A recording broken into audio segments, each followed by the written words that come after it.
Kantor Otoritas Jasa Keuangan atau OJK Kediri menggelar media update waspada investasi ilegal dan mengenal aset kripto untuk berinvestasi di tempat bercakap Kopi Kediri. Kegiatan ini menghadirkan Tirta Karma Sanjaya yang merupakan Kepala Biro Pembinaan dan Pengembangan Pasar Badan Pengawas Perdagangan Berjangka Komoditi atau Bapepti Kementerian Perdagangan Republik Indonesia. Terkait seperti apa kegiatan ini akan dilaporkan oleh rekan kami Didik Mas Hudi, reporter Surya yang sudah bergabung di sana. Silakan rekan. Selamat sore Dia dan Tribuners sekalian. Jadi kantor OJK Kediri kemarin menggelar sosialisasi terkait kewaspadaan investasi dan juga mengenal aset kripto untuk investasi. Nah, ternyata dari penjelasan Wakil Ketua 1 Satgas Waspada Investasi Indonesia, Ibu Wiwit Puspasari, ternyata sejak mulai 2018 sampai dengan 2022, kerugian akibat investasi bodong atau investasi legal ini telah mencapai 16,7 triliun. Dan uang ini dari masyarakat dan mayoritas kasus-kasusnya uangnya tidak akan kembali.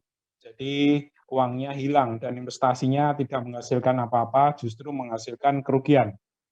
Untuk itu, Satgas Waspada Investasi Indonesia ini gencar melakukan sosialisasi kepada kalangan awak media dalam kegiatan media update di OJK Kediri yang mengingatkan salah satu ciri dari investasi bodong atau investasi legal ini menjanjikan keuntungan yang sangat tidak wajar dalam waktu yang cepat. Nah, ini masyarakat perlu waspada kalau ada ditawari mendapat keuntungan dalam waktu yang cepat dan tidak wajar, itu perlu dicurigai bahwa investasi yang ditawarkan adalah investasi legal atau investasi bodong.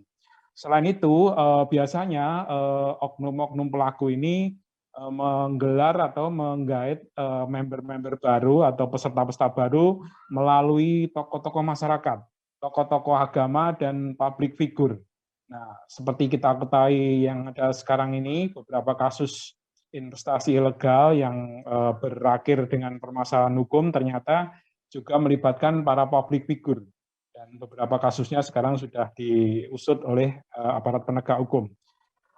Dan ciri-ciri yang lainnya, biasanya investasi ilegal ini tidak memiliki izin. Jadi kalaupun mereka memiliki izin, tapi tidak sesuai dengan peruntukan izinnya.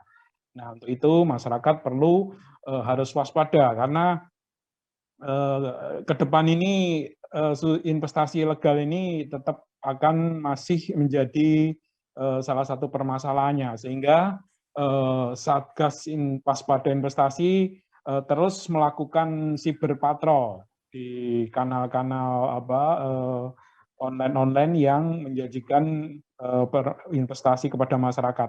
Nah, melalui cyber patrol ini diharapkan teman-teman yang ada bisa langsung ditindaklanjuti kepada Kominfo untuk memblokir aksesnya dan kepada Barreskrim Polri untuk mengusut kasusnya.